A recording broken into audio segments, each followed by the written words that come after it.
Dear students, अभी first part में हम लोग डिस्कस किए स्टॉक ऑफ स्टेशनरी या मेडिसिन या जो भी कंज्यूमेबल आइटम है उसके ऊपर। और उसमें हम देख रहे थे कि जो हमारा ओपनिंग स्टॉक था वो जितने रुपए का स्टॉक हमने परचेज किया उसमें हम प्लस कर रहे थे ओपनिंग स्टॉक को और क्लोजिंग स्टॉक को माइनस कर रहे थे। अब हम उसी टॉपिक से रिलेटेड दूसरे एस्पेक्ट पे बात करते हैं। सपोज हमारे क्वेश्चन में दिया है, जैसे कि यहाँ पे लिखा हुआ है amount paid for stationery during the year ended 31 March 2019 1,08,000 rupees. मतलब स्टेशनरी के लिए हमने जो अमाउंट पे किया है वो 1,08,000 पे किया है। अगर यही अकेली इन्फॉर्मेशन होती तो हम इसको मान लेते कि हमने 1,08,000 रुपीज़ की स्टेशनरी परचेज की है। लेकिन अब इसी क्वेश्चन में ये आगे लिख रहे हैं, जैसे ये creditors for stationery on 31 March 2019 13,000 और ये हम 31 मार्च 2019 को ही बना रहे हैं। इसका मतलब ये क्लोजिंग क्रेडिटर्स हैं, स्टेशनरी के क्लोजिंग क्रेडिटर्स हैं। तो इसका मीनिंग ये हुआ कि हमने उनको 1,08,000 तो पे किया है प्लस 13,000 रुपीज़ पे करना अभी बाकी है। मतलब आप 1,08,000 रुपीज़ पे कर दिया है और 13,000 रुपीज़ पे करना बाकी है। तो इसका मतलब हमने स्टेशनरी जो परचेज की है वो 1,08,000 की नहीं की है, बल्कि 1,08,000 प्लस 13,000 की परचेज की है। तो आपको जो क्लोजिंग क्रेडिटर्स होंगे स्टेशनरी के, वो स्टेशनरी के लिए जो अमाउंट पे किया है उसमें प्लस करना होगा। ये कुछ ऐसा ही है, जैसे कि एग्जाम्पल देके आपको बताते हैं कि सपोज आप किसी ग्रॉसरी शॉप पर जाते हैं और उसको 500 ग्रॉसरी परचेज करते हैं और उसको 500 रुपीज़ दे देते हैं। तो अगर कोई और इन्फॉर्मेशन नहीं है तो ये माना जाएगा कि आपने 500 रुपीज़ की ग्रॉसरी परचेज की है। लेकिन वहीं पर आप घर आके बताते हैं कि हम 500 रुपीज़ देकर आ रहे हैं और 100 रुपीज़ उन अंकल का और देना है।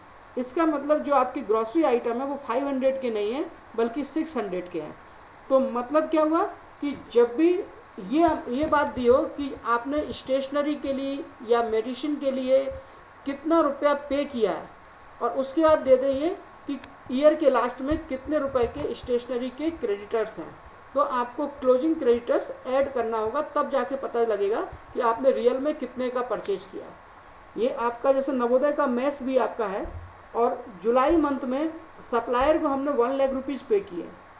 अगर कोई और इन्फॉर्मेशन नहीं है तो हम मानेंगे कि हमने 1,00,000 रुपीज़ का ही मटेरियल सप्लायर से लिया है। लेकिन अगर ऐसा दे दिया जाए कि हमने 1,00,000 रुपीज़ पे किए और 20,000 रुपीज़ हमारे ऊपर आउटस्टैंडिंग है, हमको उनके सप्लायर का 20,000 और पे करना है, तो इसका मतलब हमने जो गुड्स परचेज किया है वो 1,00,000 का परचेज नहीं किया बल्कि 1,20,000 का किया। तो इन शॉर्ट आपको याद रखना है कि जो भी क्रेडिटर्स ईयर के लास्ट में है वो हमको स्टेशनरी के लिए जो अमाउंट पे किया है उसमें हमें प्लस करना है। अब हम दूसरा एस्पेक्ट लेते हैं। कभी कभी ऐसा भी रहेगा कि क्रेडिटर्स ऑफ स्टेशनरी ऑन 1 अप्रैल 2018, मतलब ओपनिंग में कितने रुपए के, ओपनिंग में भी क्रेडिटर्स थे 20,000 रुपीज़ के। जैसे सपोज किसी सप्लायर के पास आपको किसी सप्लायर का 100 रुपये देना है, 100 रुपये पहले से देना है, ईयर के स्टार्टिंग से ही 100 रुपये देना है, और आप कुछ सामान परचेज करते हैं और 500 रुपीज़ उसको देकर चले आते हैं। और अगर कोई और इन्फॉर्मेशन नहीं है तो ये माना जाएगा कि 100 रुपये तो आपके पहले से देना थे, इसका मतलब आपने 400 रुपये का सामान और परचेज किया है, तो वो 100 रुपये आपको क्या करने पड़ेंगे, माइनस करने पड़ेंगे। ठीक है। दूसरा हम नवोदय का एग्जाम्पल लेके देखते हैं कि अभी हमको अगस्त मंथ में सपोज हमको 20,000 रुपये ओपनिंग में ही दिया है कि सप्लायर का 20,000 रुपीज़ हमारे ऊपर आउटस्टैंडिंग है, मतलब हमें सप्लायर का 20,000 रुपये पे करना है अगस्त मंथ के स्टार्टिंग में, और पूरे मंथ में हम उसको 1,00,000 रुपये पे किए। तो इसका मतलब मटेरियल हमने 1,00,000 का परचेज नहीं किया, इस मंथ में केवल 80,000 का ही परचेज किया है, क्योंकि 20,000 तो हमें उसके पहले के देने थे। तो ओपनिंग क्रेडिटर्स जो होंगे स्टेशनरी के वो हमको स्टेशनरी में से माइनस करने पड़ेंगे। इन शॉर्ट ये निकल कर आया है कि अगर क्वेश्चन में दिया है amount paid for stationery, purchase नहीं दिया बल्कि लिखा है अमाउंट पेड फॉर स्टेशनरी या अमाउंट पेड फॉर मेडिसिन या amount paid for sports material, और उसी क्वेश्चन में ये बताया जाए कि ईयर के लास्ट में सप्लायर का कितना पे करना बाकी है, तो जो क्लोजिंग क्रेडिटर्स होंगे वो हमें प्लस करने होंगे और जो ओपनिंग क्रेडिटर्स होंगे वो माइनस करेंगे, तब जाकर के हमारा निकल के आएगा मटेरियल कितने रुपए का हमने परचेज किया है, स्टेशनरी कितने रुपए की हमने परचेज किया है, मतलब वो नेट परचेज निकल के आया। और उसके बाद हमको वो काम करना पड़ेगा, स्टॉक अगर दिया है क्वेश्चन में तो जैसे कि पहले वीडियो में बताया हुआ है कि जो ओपनिंग स्टॉक है उसको हम प्लस करेंगे और क्लोजिंग स्टॉक को माइनस करेंगे। तो ये दोनों बातें आपको याद रखनी पड़ेगी।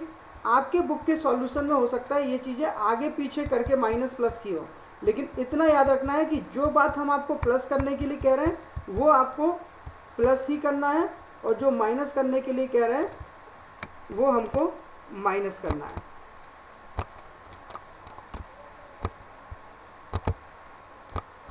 जैसे कि इसका इन्होंने सॉल्यूशन दिया है कि अमाउंट पेड फॉर स्टेशनरी 1,08,000, और उसमें देखिए ओपनिंग क्रेडिटर्स प्लस कर रहे हैं और उसमें opening stock of stationery plus कर रहे हैं और क्लोजिंग क्रेडिटर्स प्लस कर रहे हैं, और जो क्लोजिंग स्टॉक माइनस करने के लिए बताया था तो क्लोजिंग स्टॉक माइनस कर रहे हैं और ओपनिंग क्रेडिटर्स माइनस कर रहे हैं, तब आपका फाइनल आंसर आ रहा है।